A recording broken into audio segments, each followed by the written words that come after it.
Hello friends, good morning and welcome to the EduSite Network. Our today's topic of discussion is Transdisciplinary Knowledge System in India, and for this discussion we have with us in our studio Dr. Shankar Kumar, Assistant Professor, Department of History, Hindu College, University of Delhi. His area of specialization is Ancient Indian History and Culture, and he has a sound academic experience of teaching for 20 years. And with this introduction, I request Sir to begin our today's lecture. Thank you so much for coming, Sir. Thank you, Urvashi.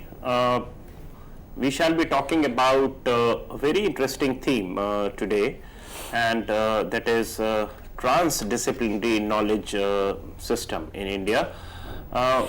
Why I say this as relevant and interesting is because in the present times there has been a lot of thrust on this inability of our ancient Indian or traditional Shastric tradition of knowledge acquisition and dissemination to breach the disciplinary boundaries and make itself relevant to the everyday life by interacting or taking elements from other disciplines. So this has been a critical kind of assessment of our knowledge system, the way it existed in India's past. What we shall be doing today is in fact try and locate the instances where we find that in ancient Indian knowledge system actually we have a very rich tradition of interaction with other disciplines. If it is say astronomy, or if it is say mathematics, if it is grammar or medicine, we find that quite a few information and very mainstream stuff of each of these disciplines are found interspersed in other disciplines in a very cogent way. Some of the commentaries which abound in ancient India also weave these information from different disciplines in a way which appears today as something very fascinating, and they are not very ordinary stuff from other disciplines, but they are mainstream theoretical portions or very central to the craft or to the practice of that discipline, and they are found, the elements are found in other disciplines as well, and they are not residues, as I said, they are mainstream stuff. It leads us into believing that probably there was this culture of acquiring information or handling information not bound by disciplinary traditions, although this is again a kind of qualifier that we should be talking about in the beginning, that these elements which are taken from other disciplines are not only in the aspect of technological treatises or applied aspect of knowledge. Rather, they are very much part of a specific treatises, say on medicine or grammar or astronomy or mathematics, so to say, meaning thereby that even apart from the applied side of knowledge in ancient India, the books and the treatises on theoretical aspects of knowledge contain more than residues of the elements from other disciplines, and this provides us a very good perspective to enter into the task of decoding ancient Indian treatises.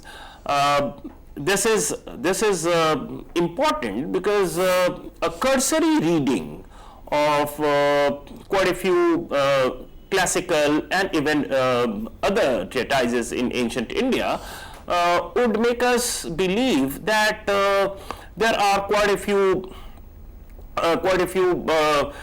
stuff which may not be relevant to the specific discipline that a particular treatise is supposed to be tackling or supposed to be engaging. But once we decode the way in which quite a few elements have been taken in from other disciplines, then we are led into understanding the beauty of the craft of writing treatises, taking elements from several other disciplines and thereby adopting a perspective towards knowledge acquisition and dissemination which is actually transdisciplinary, which is the flavor of the present times that we live in.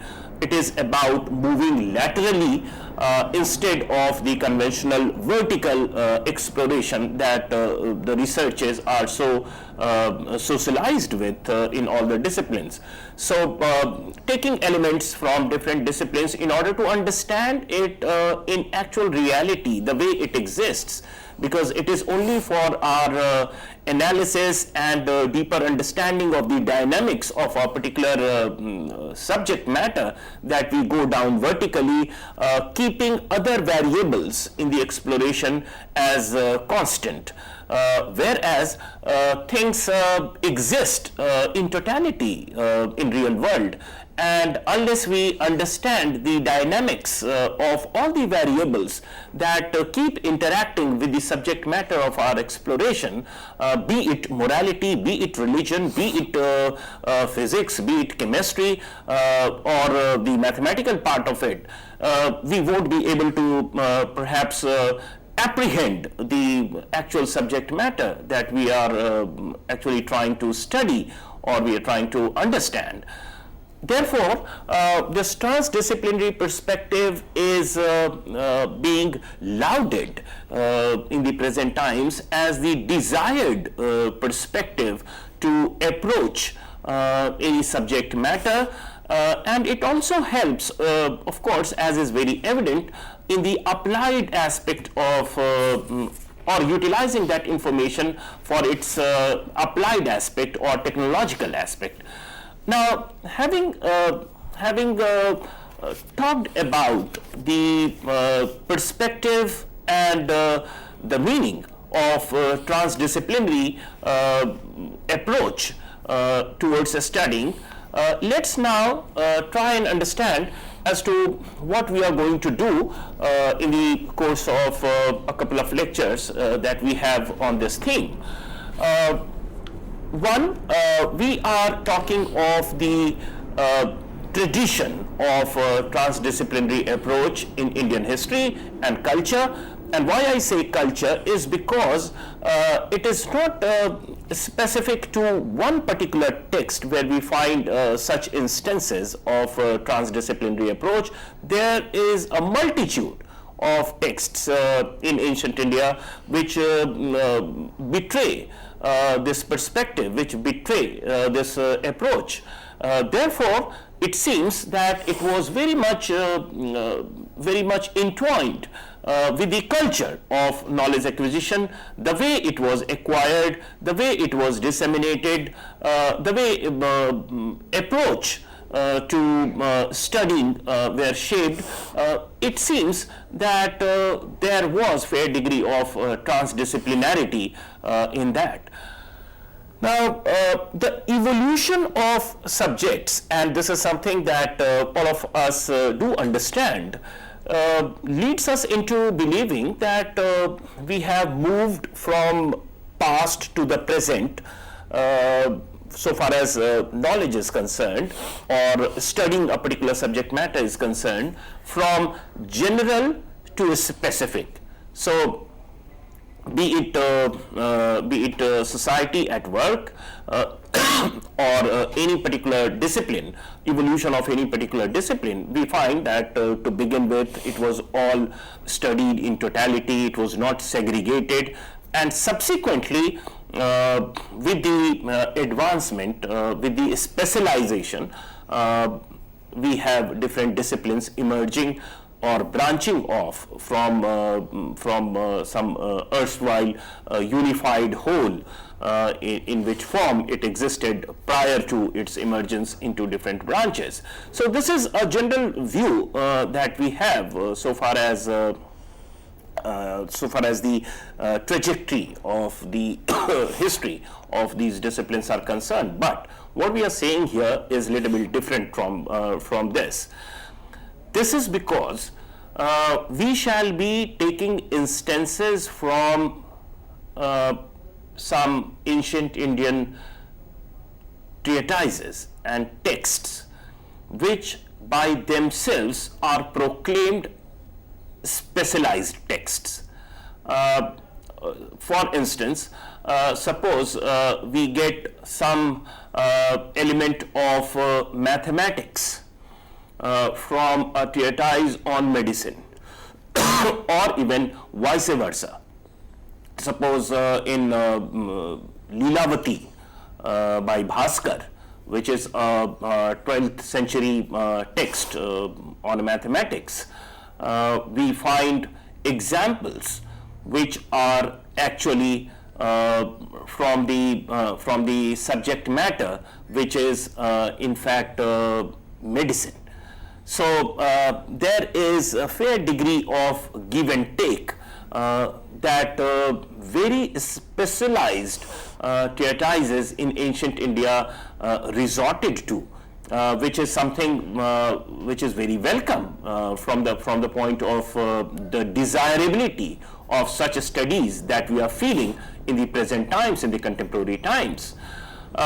Similarly, even in the evolution of quite a few everyday practices that we so conveniently associate with religious practices. For instance, say sacrifices. The way the Havan kunds of these sacrificial pits were made, and the animals which were sacrificed during these events, and its pertinence to, say, animal anatomy, or for that matter some traditions very prevalent among the Buddhist monks, where they were supposed to look at the dead bodies decaying over a period of time, and they were of course the intent of looking at the slow decomposition of corpses, dead corpses, was to understand the futility of very engaged life, and the sense of attachment that we have, so that it induces a sense of detachment among the monks and so forth. But what it did probably inadvertently is that it gave the observers some kind of a very empirical insight, empirical information about human anatomy, about the bone structure, about the skeletal structures of man, and it is from the same tradition of wanderers or heretics or people who moved around asking for alms, and the ascetic tradition, which is such a characteristic feature of 6th century BC ancient India, be it the Buddhist ascetic tradition, or even in Jain tradition, we find that even in Brahmanical tradition we have the Vaniprastha and Sannyas and so forth, which actually is about a sense of developing a sense of detachment and moving away, and not remaining confined to the household concerns and the sensibilities and so forth.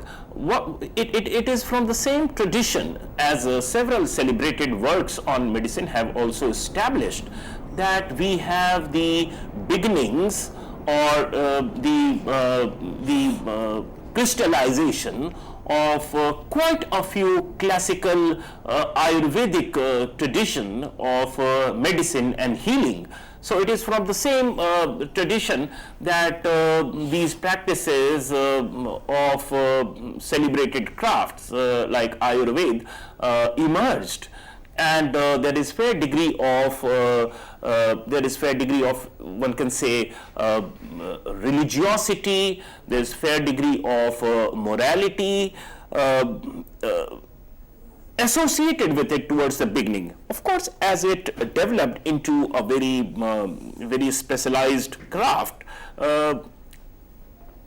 some of the observers have criticized the presence of these elements which are not exactly medicinal or therapeutic or scientific, so to say, but looking at the perspective in which the health itself was conceived, or the craft of Ayurveda itself was thought of in terms of longevity, in terms of well-being, a holistic kind of approach, we find that such elements could be legitimately an integral part of therapy and well-being, because after all, one can't remain immune to the cultural ethos or the morality or the religiosity or the aesthetics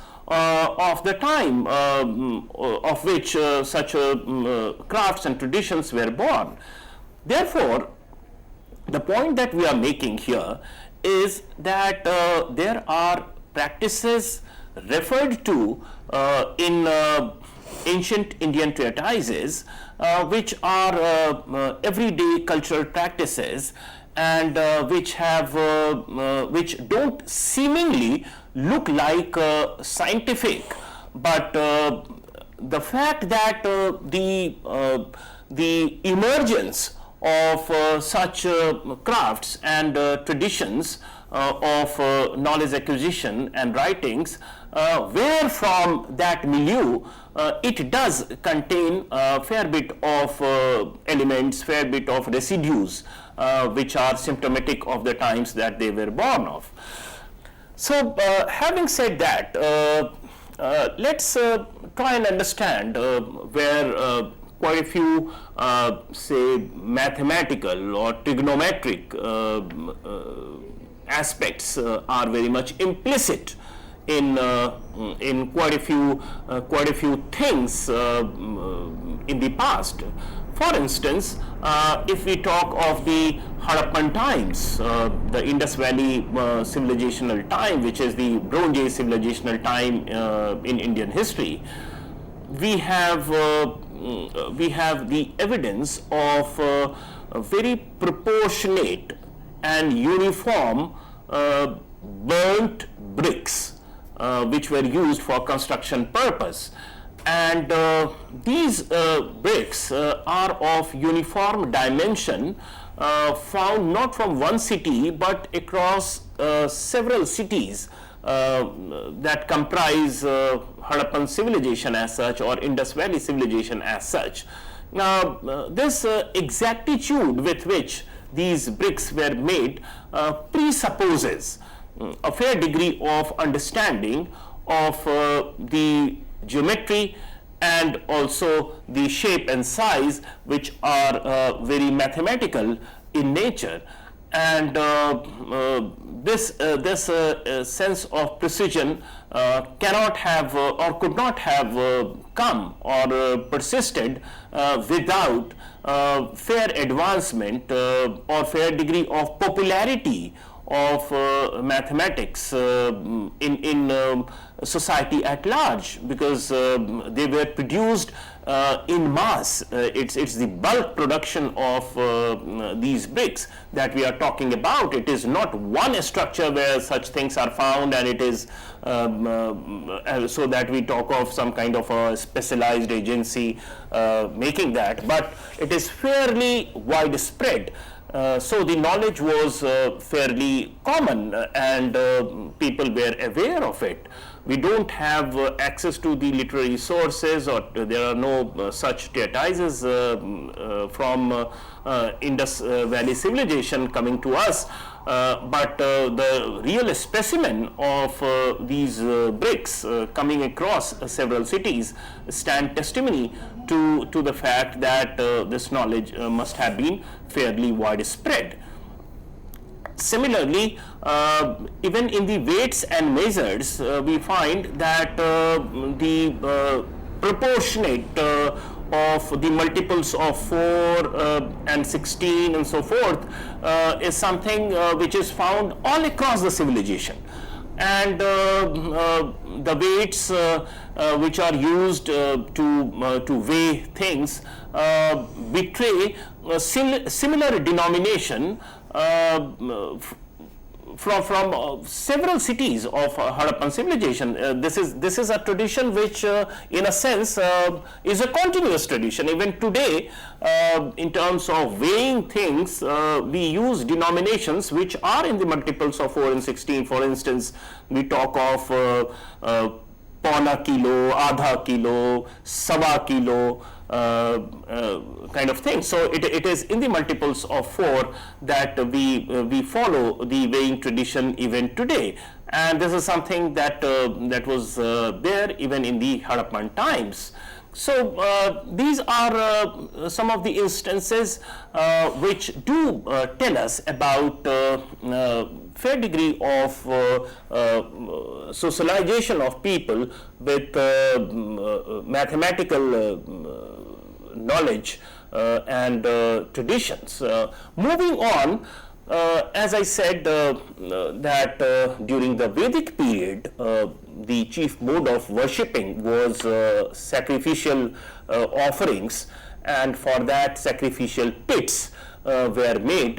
We have, and now we are talking of the times where written records are available. Vedic sources or Vedic period is actually reconstructed with the help of written records.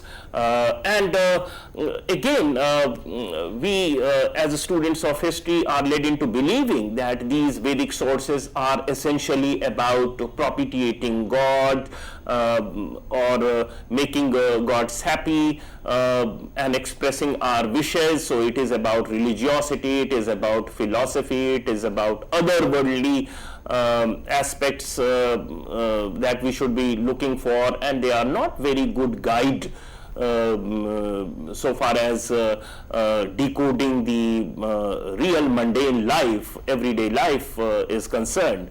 But as I said, that if we modify our perspective of decoding these texts as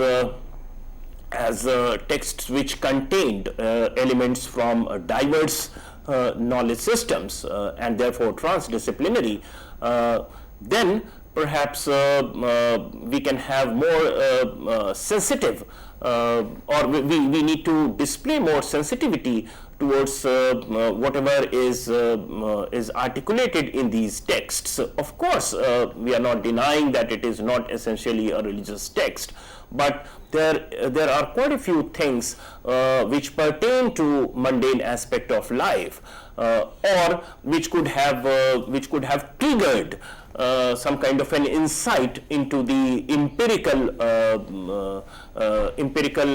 aptitude or empirical studies, if other conditions of course supported it in the subsequent times.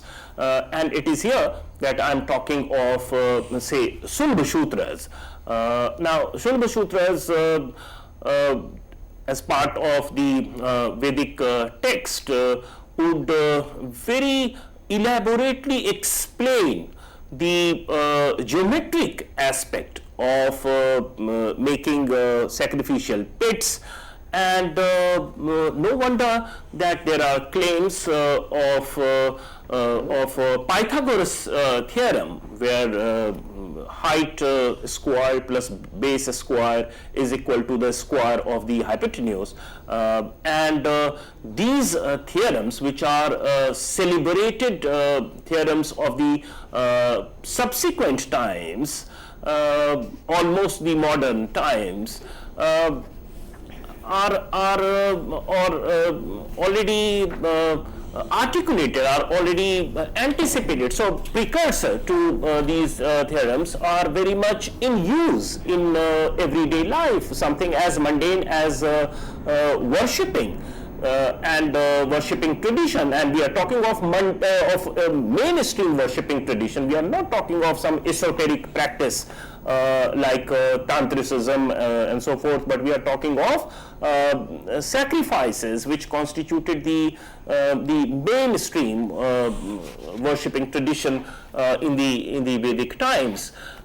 So one needs to be sensitive, and one needs to have a keen eye towards such details which are there, and they need to be understood in its context. Similarly, the offering sacrificial, the corporeal remains which were offered during these sacrifices also followed some pattern, and these patterns are expressed in these texts, in these Vedic texts, and to entirely dismiss it as some kind of a ritualistic elaboration is one thing, but if we think of the possibility where it might have some kind of a relevance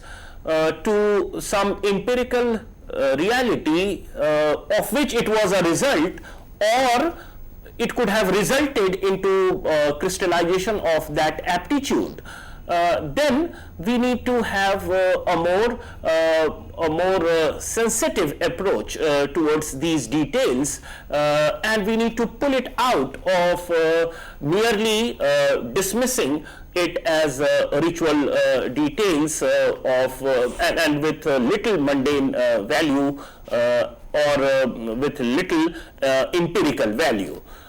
And therefore, moving on, if we talk of the 6th century BC times, the wandering tradition, the ascetic tradition that we just spoke of towards the beginning of this lecture, again comes into picture, and there are words, there are very interesting etymological studies which again are pointer to such religious traditions leading to the crystallization of something which is of mundane value, which is of everyday life concern, and things as important as healing and medicine. In sources in the contemporary sources of the period, they are referred to. For instance, there are words like charan or char. The root word for charan is char, and char used as a noun and char used as a verb. So it connotes two different meanings. And it is one is, of course, the fodder for the cattle, for the animals, something that they consume, and as verb it is movement around the area, so where food is available, and it again is a pointer to the ascetic tradition from where the elements of healing and medicine in ancient India owe its origin, so to say. The scientific inquiry reveals that it could be a very important candidate so far as several other sources from which it might have emerged. Having said that, let's talk of some instances, and here since it is spread over 2 lectures, perhaps I won't be able to take care of all the examples today, but let's stick to 1 or 2 important examples today. Others we shall be talking about maybe in the subsequent lecture. And here I talk of one specific example in a medical treatise belonging to 7th century. There is some dispute regarding its actual date, but it is around 7th, 8th centuries that it must have been composed, and that is Vagbhatta's treatise on medicine, on the works of Charak and Shushruta, which where he himself says that it is essentially drawing from, it is systematization of the works of Charak and Shushruta, the celebrated Ayurveda acharyas from ancient India.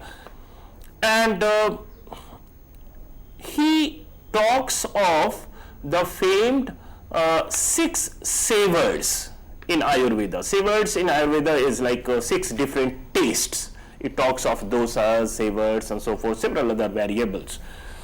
I'm just picking one example which would show how the traditions of mathematical inquiry and how the traditions of medicinal inquiry are interacting with each other to the extent that they are seamlessly present in each other treatise, in the treatises of both. So this particular example, where he goes on to say that there are 6 savors in Ayurvedic medicine or in Ayurvedic prescribed food, and talking of the all possible combinations of these 6 savors, he goes on to show that a total of 63 combinations are possible, and it could have been one proposition is that it must have resulted from the actual empirical combination that that was arrived at by mixing one with the other, but it doesn't seem so. Rather, it seems to be a theoretical calculation or a mathematical calculation, an abstract calculation by which this result must have been arrived at. So this is the piece of information that we get from Vagbhatta's treatise on medicine. Now let's, since we have already identified this as a 7th century AD text, let's talk of a 12th century celebrated text on mathematics, and that is Bhaskar's Lilavati. You all know that it is separated by around 500 years or so from Vagbhatta's time, and what we find explicitly mentioned in Bhaskar's Lilavati, which is again a very specific treatise on mathematics. Here he gives us the actual way in which such calculations can be done, and he is talking of combinatorics. So all the possible combinations that can result from a set of 4, 5, 6, 7 and so forth. And here, while explaining that, he actually picks up the example from Vagbhatta's treatise or medicinal tradition of savors. So he picks up the example of the Ayurvedic savors or tastes and goes on to explain how these calculations can be done. So what he does is that he arranges, suppose there are 6 savors, so he says that 6, 5, 4, 3, 2, 1 could be arranged in a horizontal way in descending order, and beneath that, below that, as some kind of a denominator, just hypothetically speaking, we arrange 6 to 1 from ascending order from right to left. So below 1 we have 6, below 2 we have 5, below 3 we have 4, 3, 2, 1, like this. And then he says that if one savor is taken at a time, then how many combinations can happen?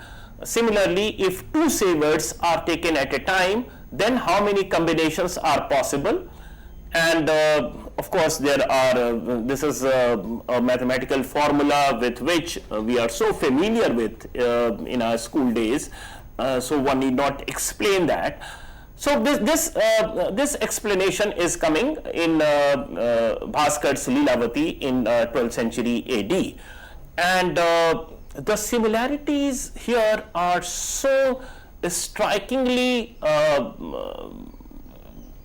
are so similar, in fact, that one can't escape concluding that there is fair degree of interpenetration of medicinal and arithmetic data. A mathematician, in order to illustrate the possible combinations in his exposition on combinatorics, picks up an example from the medicinal tradition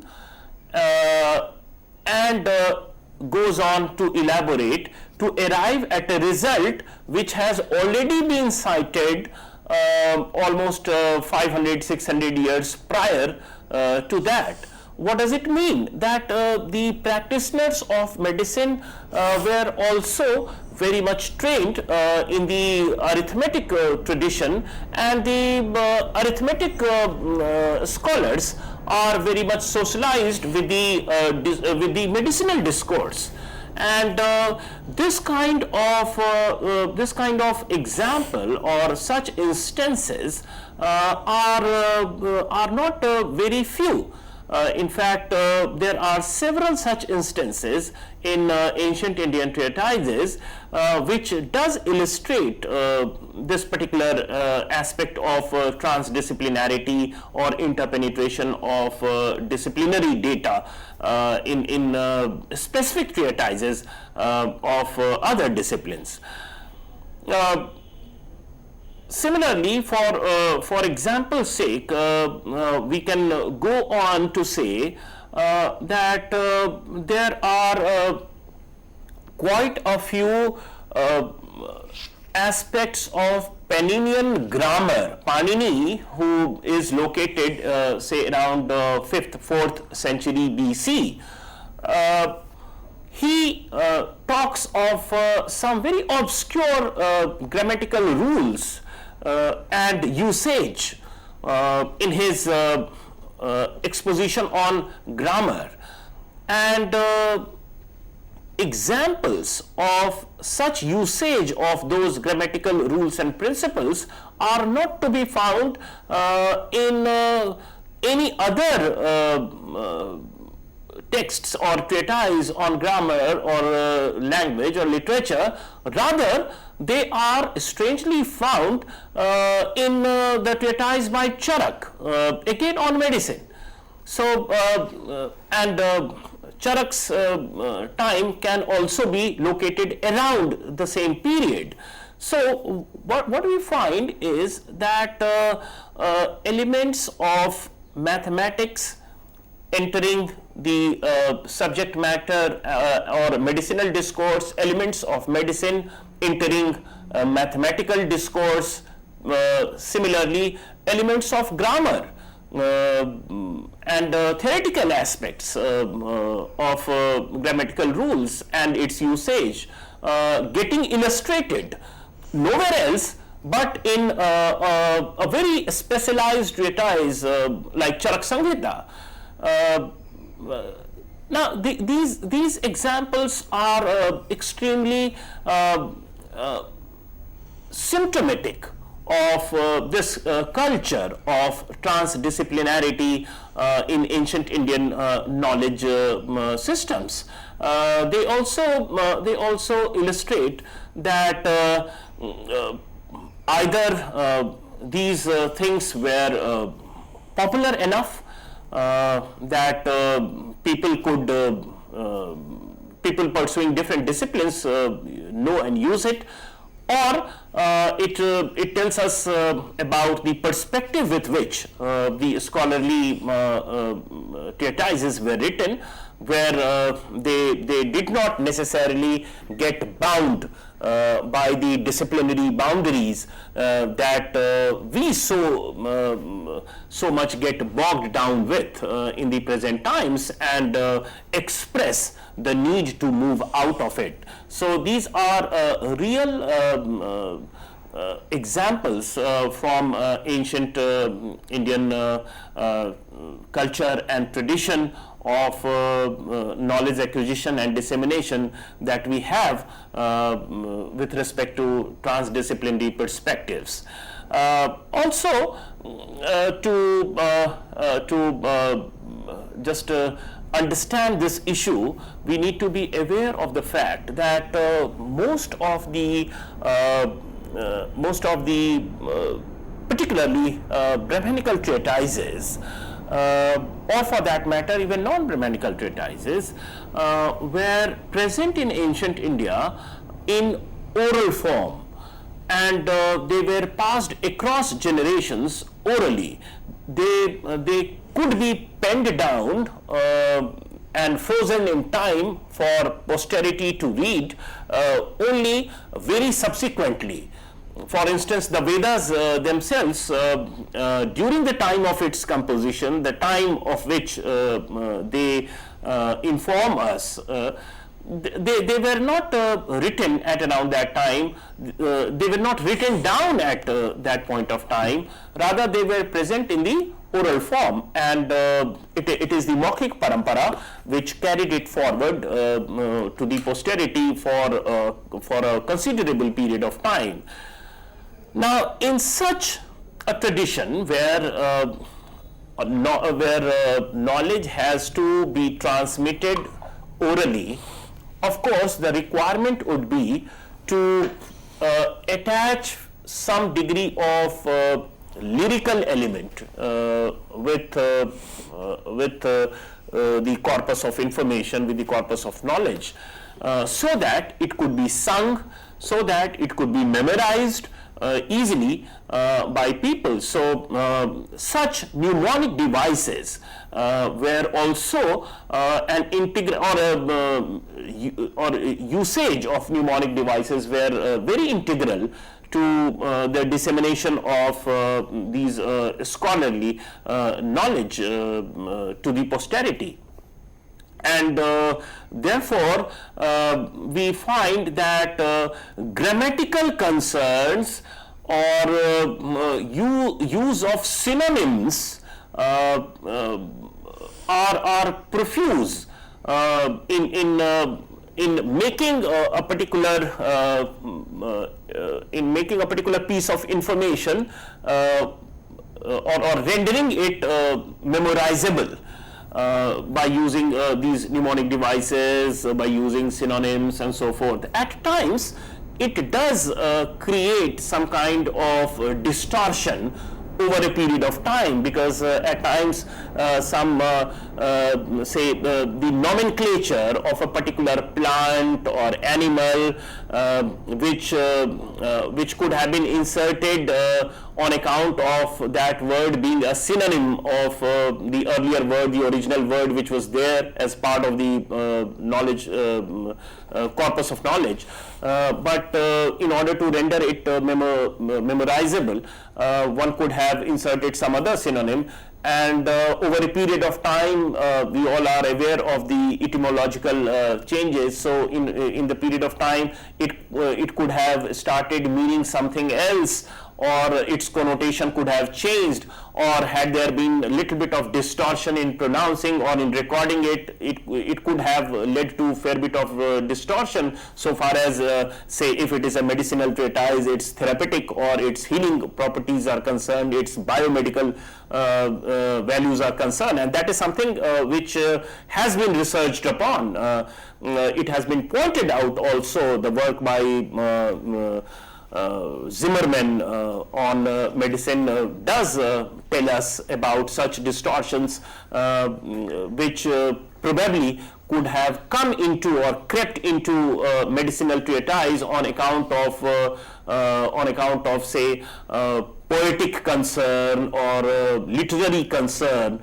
And that concern is understandable because the information itself had to be passed across generations in oral form. And to dismiss it completely as irrational or as some kind of irrelevant or some kind of extra medical concerns which have crept in to the corpus, and therefore it has rendered the entire corpus of information as dispensable, is, I think, a little bit irresponsible itself. And in order to assess the actual connotative capacity of these information pieces, these pieces of information contained in these specific treatises, we need to display a little bit more sensitivity to the compulsion of the times also, where it had to be rendered memorizable, where mnemonic devices were to be resorted to, because writing tradition probably was not very prevalent, or where the customary form in which knowledge was to be passed across generations was itself oral. Therefore, such distortions have come, and one needs to take this into consideration and try and arrive at the original word or original term which could have been there from the biomedical concern in a text on medicine, or similarly if it is a text on some other discipline. We should be little bit guarded so far as dismissing the entire corpus of information as irrational or unempirical or irrelevant is concerned. So this is our take so far as transdisciplinary way of looking at things, transdisciplinary approach in ancient Indian knowledge system is concerned. And of course, when we meet next, we shall be furnishing more examples. Today I talked about medicine, I talked about arithmetic, I talked about geometry, I talked about grammar. When we meet next time, I'll be continuing on the same theme and would try to furnish more examples from ancient Indian knowledge tradition, which establishes that the culture of moving across, crisscrossing disciplinary boundaries was something which was very common and prevalent in ancient Indian knowledge system. Thank you so much, sir. And of course, you have already told our viewers that you will be taking up the second part of this lecture, of course, say tomorrow, and you will be talking more in depth about this topic. So I thank you, sir, for being here and sparing your valuable time. And also, viewers, stay tuned in for sir's next lecture, as this will be in continuity with today's. And again, thank you for watching. Have a great day.